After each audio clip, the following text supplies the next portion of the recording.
High করতে মাম্মা, high করতে। High, Eid এলো রে। বন্ধুরা এখানে পুরো নিচে থেকে প্লেন যাচ্ছে। সো হে এভরিওয়ান, আসসালামু আলাইকুম। তো আমরা চলে এসেছি শুট করার জন্য ঈদের গজল। এটা হচ্ছে আমাদের লোকেশন, হচ্ছে এটা কি বিশ্ব বাংলা গেটের পাশে স্মার্ট প্লাজা পার্ক।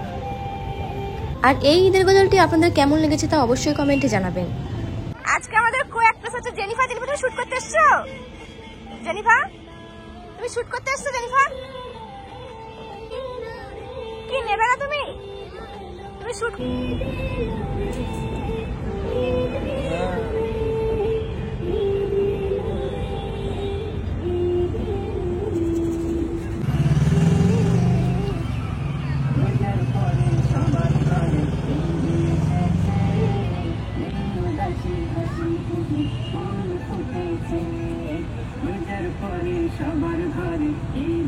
তো মোটামুটি আমরা শুট প্রায় কমপ্লিট করে ফেলেছি। দুইটা গজল কিন্তু শুট করেছিলাম, একটা স্মার্ট প্লাজা পার্কে আর একটা এখান থেকে আপনার সামনে। তো আজ এতটুকুই, বেশি ভিডিও ক্লিপ নিতে পারিনি, তাই ব্লগটি বেশি বড় হয়নি। আর জেনিফাকে দেখুন একবার উপরে উঠছে আর নামছে, এটাই হচ্ছে ওর কাজ। আর হাতে ফোন নিয়ে আমার গজলটি চালিয়ে সেটা শুনছিল। তো আজকের এই ভিডিওটি এতটুকুই। চ্যানেলে নতুন হলে চ্যানেলটি অবশ্যই সাবস্ক্রাইব করে দেবেন। দেখা হবে অন্য কোনো ভিডিওতে। সবাই ভালো থাকবেন, সুস্থ থাকবেন। আল্লাহ হাফেজ।